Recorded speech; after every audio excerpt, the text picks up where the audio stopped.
Okay, so this is our subject, the communication English, and I am Dibyadorshan Tiwari. You know me quite well, and I'll be your instructor throughout this course. Okay, so moving forward in this course obviously does have some objectives with itself, and after the completion of these subjects, the students will be able to familiarize with English sound and basic structure. It is meant to say that we generally have our own native language, right? It is Nepalese. We know the structures, how the words are spoken, how the sentences are formed. But English, being a foreign language, as it is said, but uh, universally spoken language, so we will try to familiarize ourselves more with this English language, the English sound, the English writings, the English words, and the structures associated with English. So that's the point one. And the second point says it will help us to communicate in English language at work or job environment. So we belong to a technical field, right? We belong to the mechanical engineering field specifically uh, in the automobile department, and we will also try to involve some of the topics, speeches, or report writings or email writings, the things that will help you in your professional career. And it is further supported by this third statement, which says that it will help you to define and use trade related technical terminologies as well, which we have been doing quite efficiently in other subjects as well. As our all of our subjects and the books are all written in the English language, and we will try to copy that, or like we will try to uh, instigate or instill that in this subject as well. And the other point is demonstrate the situational structural conversation essential for job performance. Uh, it is basically like supporting the above two sentences. So in here we will learn how to present, right? How to find ourselves in such situations in our jobs or in our work or whatever we do in the future, such situations, maybe exams. So how could we effectively use this language in our life for future? And at last but not the least, of course, we have the demonstration of various writing skills. Writing is very important. Like we might feel like we belong to the technical field and we will just be working with the machines and all, but trust me, writing is one of the most important things. Documentation, like, will get you in a better place, of course. If you are good at something technically but don't know how to document it, then the other person who is quite good in documentation might move ahead of you. So in this during the lectures and teaching and the assignments or general regular conversations during this period, we will be trying to speak totally in English. Even if we sound foolish, or even if it sounds funny, and even if it sounds not so good, we'll just try to speak in English.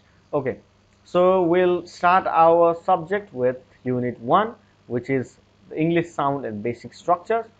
So first we'll learn phonemes and morphemes with some examples, and secondly we'll learn some English sounds with examples, which is the vowels, the consonants. First of all, we need to know what the alphabets are. So I assume that we all know that there are 26 letters, as you say, in the English language, and any word that you see in the English literature, be it in any part of the world where English is spoken, only these particular letters, these 26 letters that you can see, are only used there. Nothing except these will be used. So you have to know that everything starts from A and ends in Z. It might obviously differ in the pronunciation, like someone pronounces this letter as Z, someone might pronounce this as Z, but you don't go for the pronunciation, you just know the alphabet. And these are collectively known as alphabets. The upper portion is written in the uppercase, which are also called capital letters. The bottom portion is also called the small letters or the lowercase letters. Now we'll see some terms called the vowels. Here you can see that the alphabets which start from A and ends in Z, we can see some red alphabets, that is A, E, I, O and U. These five alphabets are known as vowels. Here you can see A, E, I, O, U in the uppercase as well and in the lower case as well. So five vowels are used in the English language system, and what we should know is we must know that we must compulsorily use the article an before using the words which begin with vowels. It is compulsory to use the word an. For example, we do not say just apple or a apple or the apple. We have to say an apple, an ant, an envelope. You can see these words uh, are superseded by the letters A and E. Since these are vowels, so we have to use the article an. Next is the remaining 21 alphabets, which we collectively call as consonants. So everything except A, E, I, O, U are the consonants. That is B, C, D, F, G, H, J, K, L, M, N, P, Q, R, S, T, and B, W, X, Y, Z. So generally it is not so specified which article to use before the consonants or the word beginning with consonants, but you generally use the article or. That is a ball, a pen, a car, a tractor. If you have to specifically point at a subject or a consonant, then you have to use the word the. We will talk about the use of articles later, but you just have to know that there are 26 letters in an English alphabet. 5 of them are vowels, that is A, E, I, O, U, and the remaining of them are consonants. So the first assignment for you guys is you have to write 10 words starting from each and every alphabet. That is A, you have to write apple and you have to write the meaning of it. That is, what is an apple? It is a type of fruit, right? So you have to write 10 words from starting from A, right? And then you have to go on writing that for about each and every alphabet. That is, you have to write a total of 260 words with their meanings, right? And for some letters, that is X, Y, and Z, for alphabets like these, you might find it hard to gather some 10 words with their meanings. So you can use some words like prize or cry or tax, where the alphabets X, Y, and Z are involved, and then you can write the meaning as well. You get me, right? If you don't understand what the assignment means, then you can ask me in the comment section or in the messenger group itself. You can ask in Nepalese, of course, but now during the course I'll just speak with you in English, and you have to do the same. So after that, we move to something called phonemes. Phonemes are the unique sounds in the English language. Earlier, we learned about alphabets, right? 26 alphabets, but these are more about the sounds that you make while you speak a word, right? There are a total of 44 unique sounds. It might be more or less when you move to the accents or like talking styles of different countries, people from different countries, but generally, as noted, it has 44 unique sounds. Like we produce 44 unique sounds only while we utter English, like an English word, right? So these 44 sounds help distinguish one word meaning from another, and the various letters and letter combinations that are used to represent the sounds are known as graphemes. So we'll learn more about this.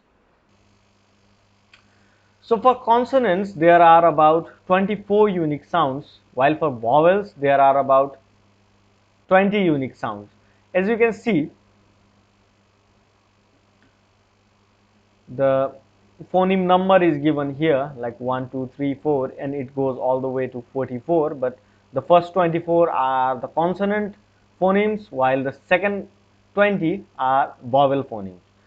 So we'll just see. The second thing here is the IPA symbol, that is also called as International Phonetic Association symbol. You don't need to know the full form or like the word. You just need to see these particular letters.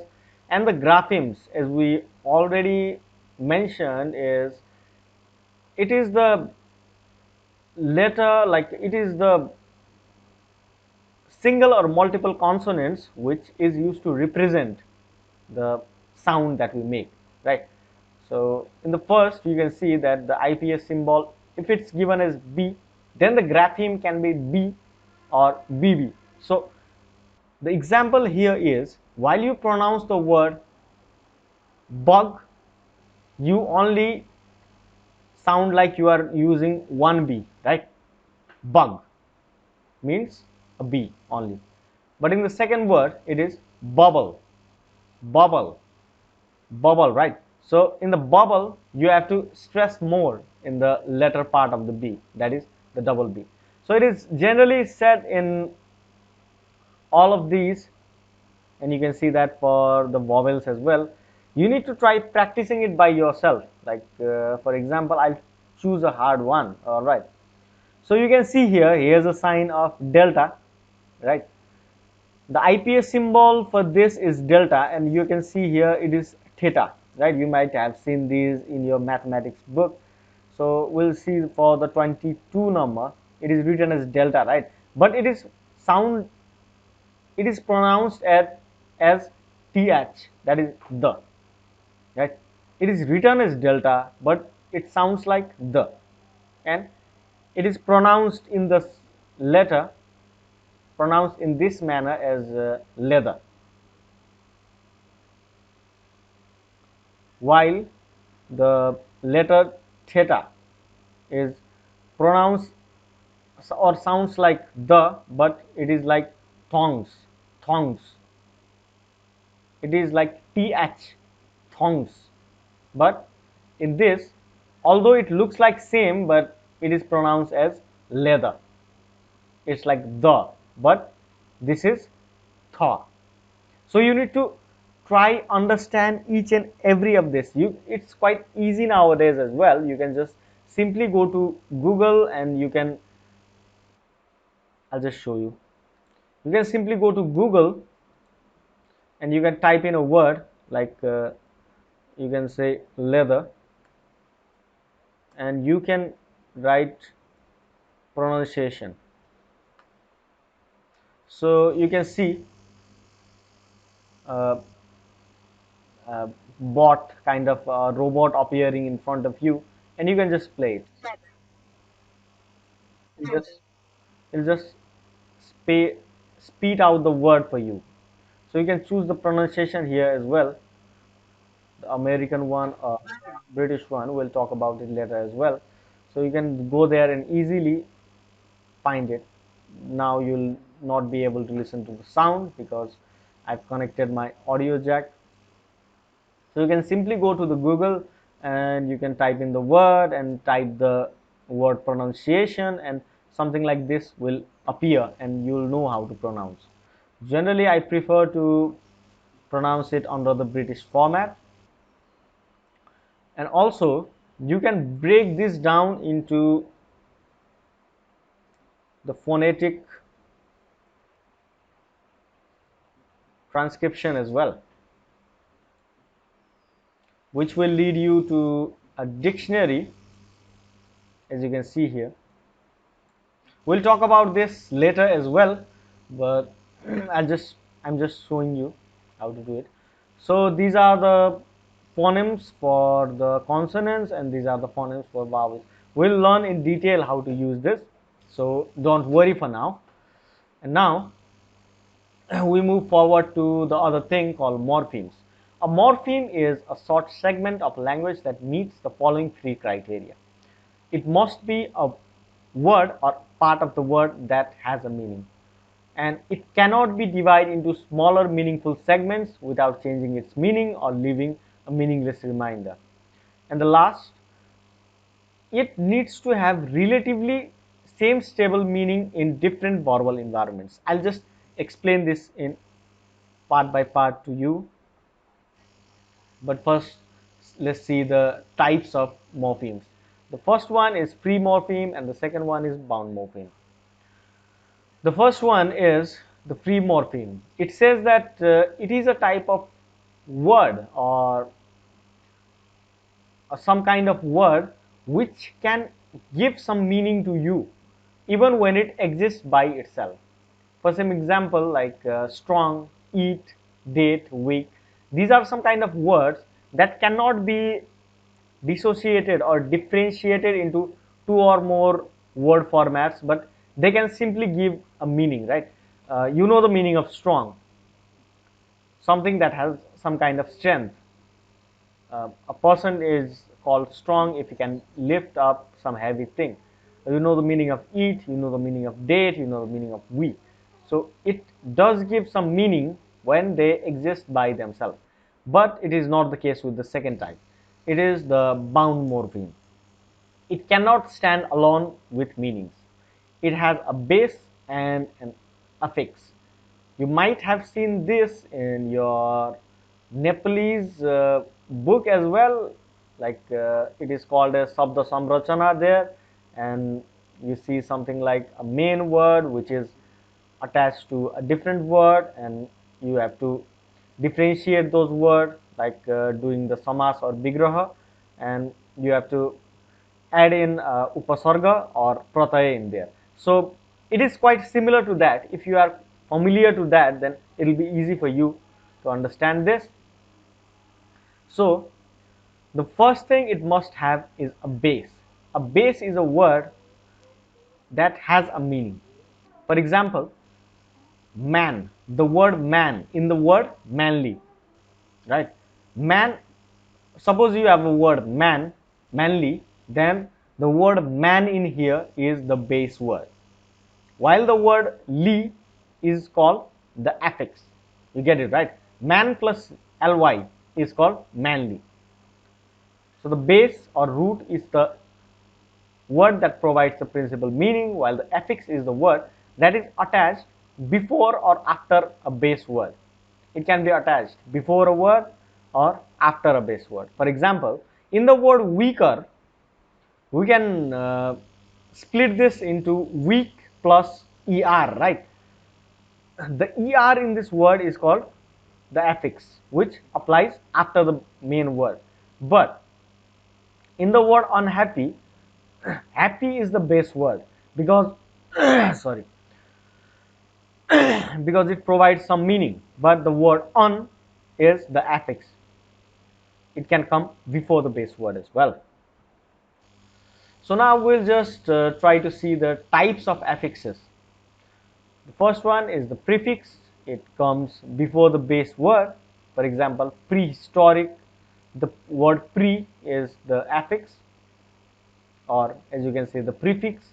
The word un in unwell is the prefix. The word unhappy, the un is the prefix.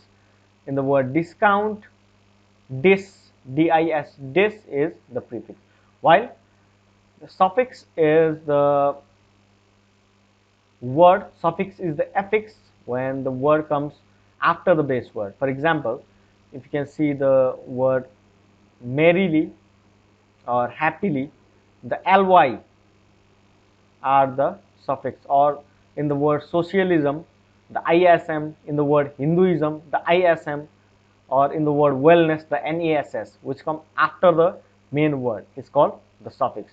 You need to know how to differentiate or split the word. Now let's move towards a different kind of affixes, which is called the derivational affixes. There are numerous type of derivational affixes. So An affix is only known to be derivational if it alters or changes the original meaning of the base word. For example, if you say a person is happy, then you will imagine a person who is dancing, maybe smiling or laughing, means he is quite happy, right? But if you add the word un in front of happy, then the visualization is totally different. He is unhappy, means he is sad. So the word on changes the whole dynamic here, changes the whole scenario. For example, in the next example we can see the word teach is a process, right? It is a verb. You have to teach someone, means you have to give your knowledge to someone. But if you add the word or the letters er after the word teach, then it becomes teacher. Teacher generally means the person, specifically means a person, right? And another example, football. Football means it might be a spherical object, a round object, or you might call it as a sport, right? But if you add the letter E and R, then it changes the sport to a particular person. A footballer is a person, but football is a sport or a spherical thing which is to be kicked, right?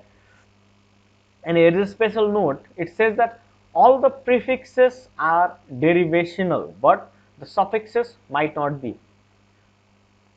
Means it says that if the affix comes before the base word, then it obviously changes the dynamic or the meaning of the word. But in the case of suffix, which comes after the base word, it might not quite change the meaning. So now here we'll see some kind of suffixes which are called the inflectional suffixes. There are only 8 type of inflectional suffixes which generally serve as grammatical functions. Now you can see the first one is the plural kind of inflectional suffix, and you can just add the letter s after some word to make it a plural, right? For example, a car can be made plural by adding the letter s and make it cars, and pencils is the plural of pencil, balls is the plural of ball. While if you add an apostrophe s, this symbol here is called an apostrophe, it becomes a possessive noun. Means if you own something or if you possess something, if something is under your possession, right? So here we can see Ram's pen, means the pen is the object, but who is the owner of the pen? It is Ram, right? Asmita's dog, the object or the second subject here is the dog, but who is the owner, main owner? Asmita, right? So it is Asmita's dog. These are the affix, some kind of affixes, but they don't generally change the meaning. So these are the inflectional suffixes. And the other kind of s is the present tense verb in the third person, that is he reads the book, the cat plays with the ball. The next type is when you add ing, it is a verb past participle or gerund. You can see this in like the before type. I'm reading English, he is sleeping quietly. The ing also changes the word, right? If you just read, then you are doing it in the present. If you are reading, then it somewhat goes in the participle kind of sense. And the next type is simple past tense, which uses the letters ed, that is I have already completed my work, I have finished eating, something like that. And the next type is en, that is the verb past party sorry the verb past perfect participle, that is he has already gotten his results, you need to soften your tone, that is the v3 type.